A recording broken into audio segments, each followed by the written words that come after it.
Slop Stories. Slop Stories.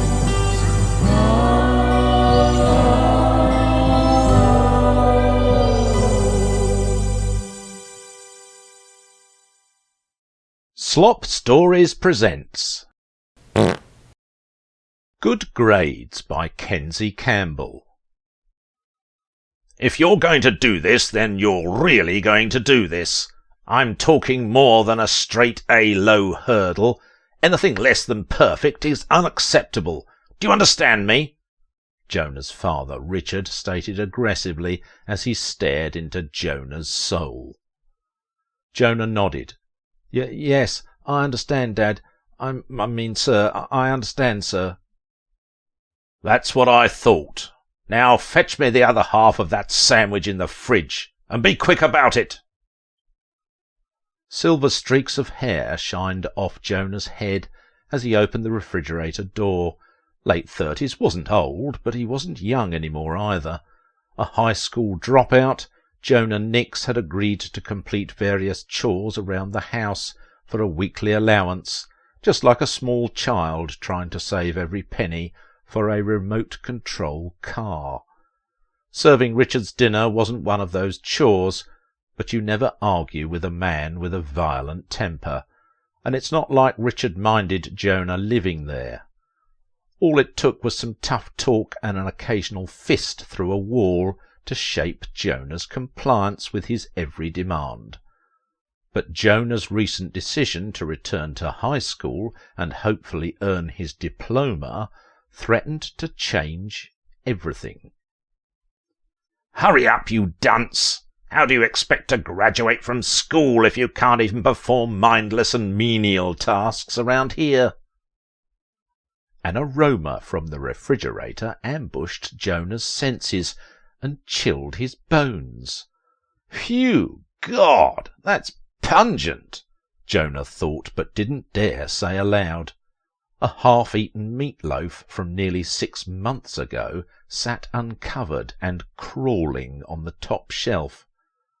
What could father possibly be saving this for? "Here you go, sir." Jonah slid a dinner tray onto Richard's lap, then placed the plate on top. "I noticed that the meatloaf is still in the fridge. Permission to toss it?" "Leave it. I need it for something," Richard answered, brow furrowed with dark, heavy bags under his eyes. The start of the school year arrived in the blink of an eye, but Jonah was ready. He may have never graduated, and chore allowance may have been his only source of income, but he wasn't that stupid.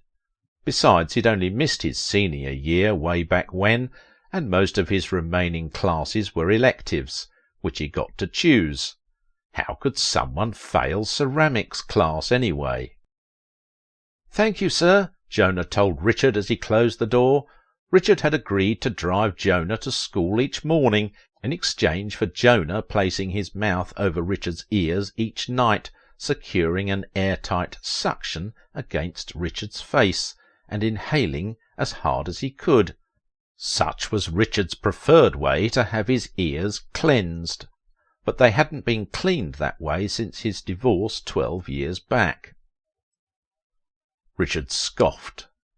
"Don't be a suck-up. You're still finding your own way home, and it better not take you any longer than 4 minutes to get home, or else it'll be more than just my ears you'll be cleaning." Jonah and Richard both knew that it takes 25 minutes to get home without traffic. Jonah sighed. "Yes, sir," and walked on to the school campus, knowing that no matter how well the day went, he'd still have that to come home to. The first day of school went as well as Jonah could have hoped for.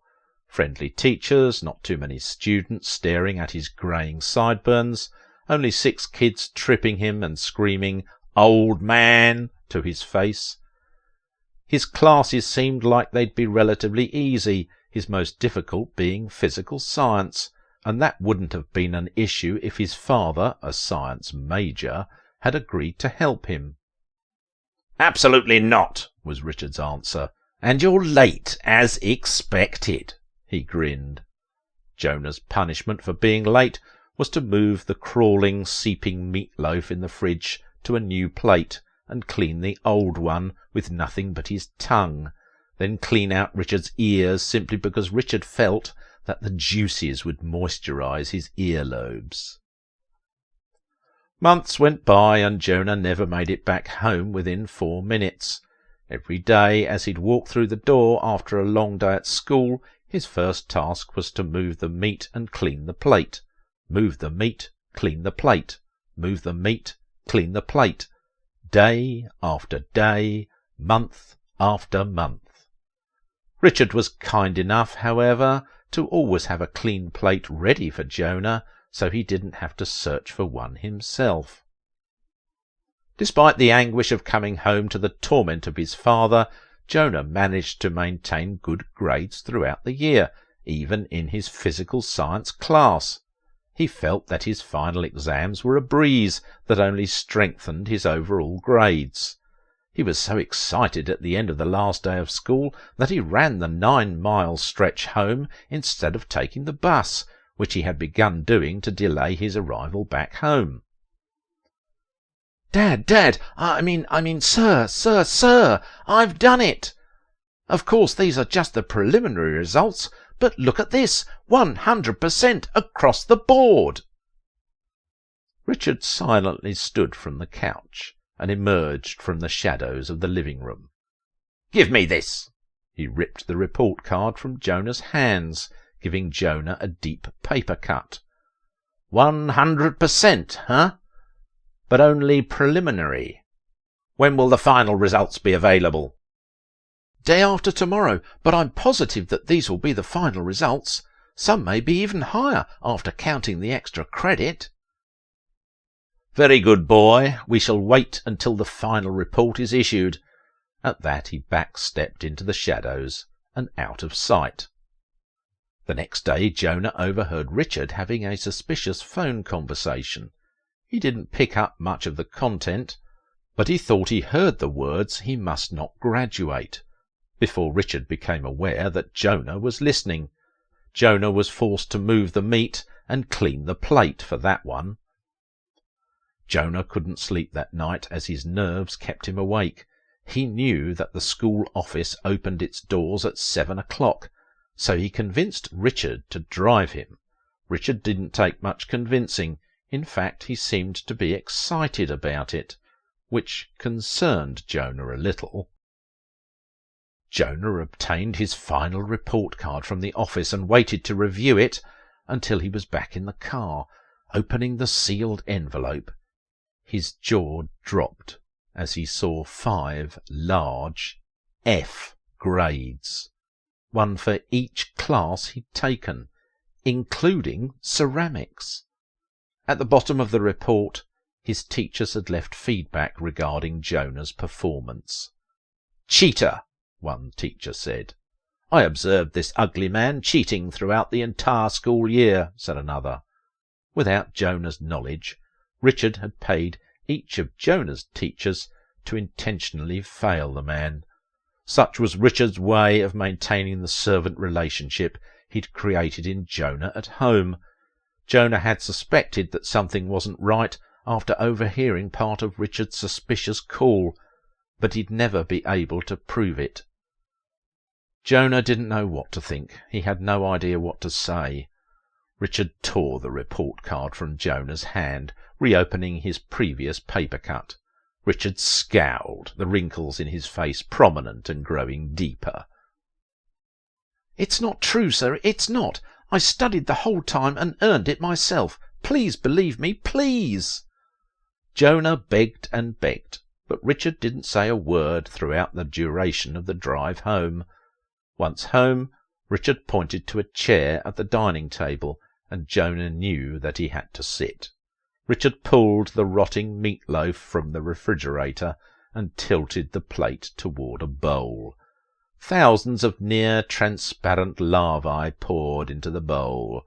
Richard applied pressure to the meatloaf, and, just like squeezing a sponge, the loaf secreted a thick golden-yellow sauce. After the bowl had filled to the very top, Richard placed it on the table directly under Jonah's nose.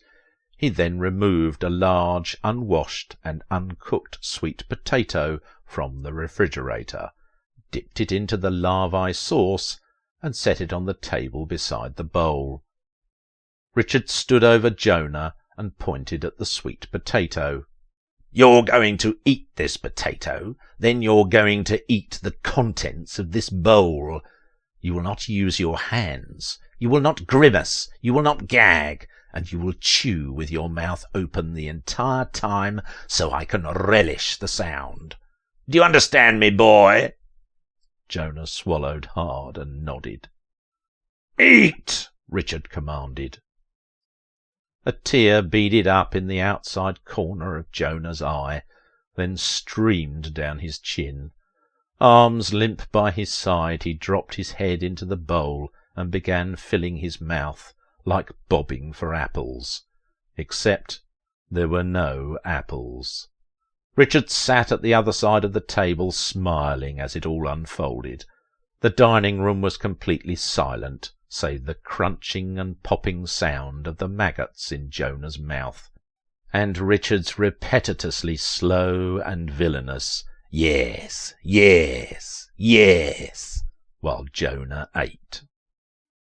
It took Jonah 16 hours to finish what was in front of him. He'd eaten through the entire night and finished early the next morning. Richard hadn't moved an inch the entire time. As Jonah finished slurping up the dregs at the bottom of the bowl, Richard stood and walked to his son, patting him on the back and saying, "Let's try again next year, boy." Thank you for listening. I've been your squeaky clean narrator, Simon Hensby. Help us to keep the slop churning by subscribing to our podcast and giving us 5 glorious stars. And don't forget to follow us on Instagram at Slop Stories for the latest news and updates. And now for today's Memoir of Misery. No. Kip regulated his breathing while dealing with the temptation to break the speed limit. He passed a policeman scanning for speeding lawbreakers, and Kip's temptation was immediately replaced with relief that he hadn't given in. But right when he passed, the policeman cut into traffic and pulled him over. "Do you know why I stopped you?" the policeman asked unnecessarily. Kip shook his head impatiently, but politely. "You have a crack in your windshield. Right here," he pointed. Kip had to squint and focus intensely until he saw a small star-shaped dot on the glass. "The cracked windshield, the gum you're chewing, and your formal attire in this heat gives me the authority to search your person and your vehicle. Step out of the car, sir." And at that, Kip missed his wedding entirely.